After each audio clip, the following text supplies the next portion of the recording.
જય માતાજી બધાને। તો અત્યારે એક બહુ સોશિયલ મીડિયામાં એક વિડીયો વાયરલ થયું છે। એ વિડીયો વિશે જાણવાનું છે આપણે, અને એ વિડીયો બહુ એટલે માતાજીના નામ ઉપર પૈસા પડાવે એવું છે વિડીયો। એટલે આ વિડીયો પૂરું જોજો, શું હકીકત છે શું નહીં તમને બધી માહિતી ખબર પડી જાય। બસ વિડીયો પૂરું જોજો। માતાજીના નામ ઉપર આ બધી ઢોંગ કરી રહ્યા હતા અને પૈસા આડું થઈને આવું બધી કરી રહ્યા હતા। એટલે આ વિડીયો પૂરો જોજો તો તમને ખબર પડશે હું છે હું નહીં। તો મળો વિડીયો। ફરીથી મને મારીને આ કપડા પહેરે આ બધું બંધ કરો। તારે શું કરવું છે બેટા? કયો શું કરવું છે? કાંઈ વાંધો નહીં સર, તમને એને બોલવા દો, તમે જો શું વાંધો નહીં, બંધ કરી દેવું સાહેબ, પણ હું તો શું કરું? તને પરણે કરાવે છે? ના, પણ હવે 3 વર્ષ આ કપડા પહેરીને આ કરીએ છીએ। બસ તું કયો પકડાઈ જાવ તમે સમજી દો। તમે લ્યો છો કોઈ પધરામણી કયો હમણાં તમને 21,000 નો કોઈ કહી ગયા કે જે કહી ગયા હોય કે જે તમને કહી ગયા 25,000 એને કળા કરાવી દીધો બેટા। આ કળા કરતા મહેનત થી કમાવું મારી દીકરી, મહેનત ને કમાવવાનો કળા ગામના કળા પહેરાવી અભારીઓ આ ઘર છે ને આ તમારું ખબર પડે કે તમને આમાં ધંધો છે આટલું જ હોય એટલે તમને ખ્યાલ આવી જાય કે આ ધંધો લઈને તમે બેઠા છો। શું લઈને? ઘર હોય, તમે સંસારી માણસ હો અને બધું કરો તો કાંઈ ન રાખો અને માત્ર માતાજીનો મઢ રાખો, પૂજા કરો, સેવા પૂજો। અમારા બધાના સાહેબના બધાના ઘર છે, અમારા ઘરમાં કેમ નથી? અમે માતાજીને માની છીએ, અમે ગરબી કરીએ છીએ, બધું કરી કામ અમે કોઈ આટલી જગ્યા તમે રોકો હું કામ કે 5 પીએ છો મામાદેવ આવે હું કામ પીસ નથી દીકરી? સિગારેટ મામાદેવ આવે એમ તારે ફોટા જોવા છે સિગારેટના? અહીં મારા માણસો આવી ગયા છે 6 મહિનામાં, જોવા છે સિગારેટ ના પીવો? એક 7-8 સિગારેટ પીવો છો બેટા, તમને સ્વાસ્થ્યને કેટલું નુકસાન છે? અમે તો તમારે ભલા માટે આવ્યા ₹1 લાખ નાખી દીધા, એટલે પછી ઉઠાડી દીધી કે નહીં પછી તારે તો ભણવું હતું ને? હા, મારે ભણવું, તારે ભણવું તો તને ઉઠાડી મૂકી બરાબર, એટલે તારી આવી જિંદગીમાં તને નાખી દીધી। પછી શું થયું? પછી ક્યાં ક્યાં કેટલી જગ્યાએ પધરામણી કરી? એવી તો ઘણી જગ્યાએ 3 વર્ષના હતા ત્યારથી આજ મારો 17 વર્ષ 3 વર્ષથી અહીંયા સુરતમાં અમુક જગ્યાએ ગયા ને? અને અહીંયા પૈસા તો આપે ને તમને? પૈસા આપે ને? કેટલા આપણે આશરે આપે બેટા? જે હોય ભેળિયામાં 2151 રૂપિયા મૂકે, પછી કદાચ કીધું હોય કે માતાજીના નિવેદના હાથે તો એ બધા મૂકે, એટલે 21,000 10,000 એવી રીતે 11,000 કોઈકને વાળંદનું કીધું હોય કે હાથે તો એને 11,000 21,000 એવી રીતે કે ને? 21,000 તમને રકમ તો આવે છે ને મારી દીકરી? ભલે તમને પધરા, ભલે તારો તું ત્યાં જવા બધું તું ને બધું કરી હે બેટા? બેટા મારી નવી જિંદગી ચાલુ કરો, જાથા ઈચ્છા છે દિલથી? આ લોકો ધંધો જ કર્યો। હા શું દિલથી ઈચ્છા છે ને? બોલ ને।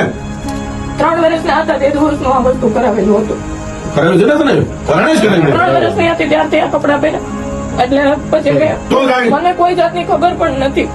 હા પછી મને યાદ રાખી, અમને તારી સાથે કોઈ દુશ્મની નથી કે જયસુખભાઈ રે નથી, નથી પ્રિયાબેન રે, કે આ નથી જયેશભાઈ રે ઉર્ફે જયેશભાઈ રે, કોઈ રે નથી। તમને શું કીધું? 21,000 મારી વાત, મારે માતાજીનો માંડવો છે તે મેં એને ફોન કર્યો હતો, મને કે 21,000 રૂપિયા હા તે કાંઈ નહીં, મેં કીધું હું મારા હગાને પૂછી દઉં કે તો આવી જાય માતાજી નાવ એક દઈ જાય કીધું 21,000 માં। હા 21,000 એટલે કોને ઉપાડ્યો તો? ફોન કોને ઉપાડ્યો તો?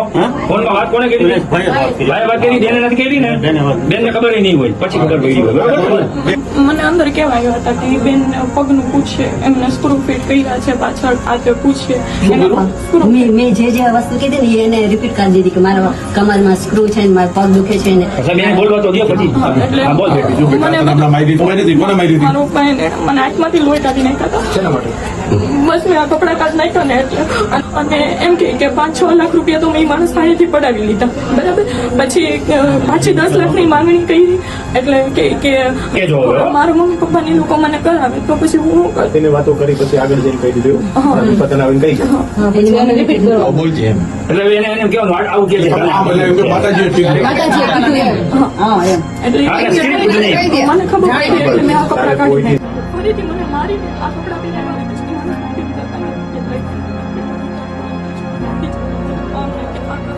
કપડા ન પહેરાવું તો ખરાબ બોલે મારા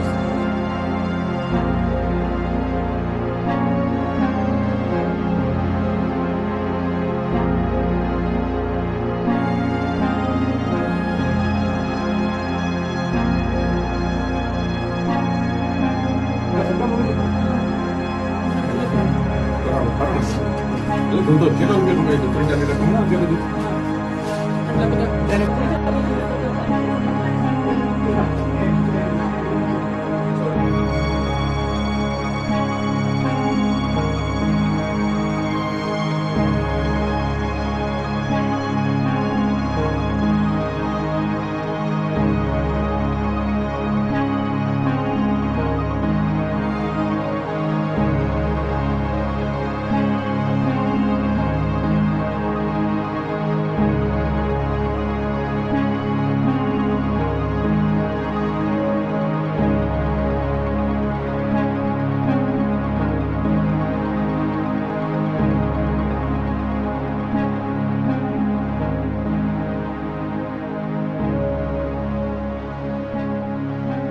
જય સુખભાઈ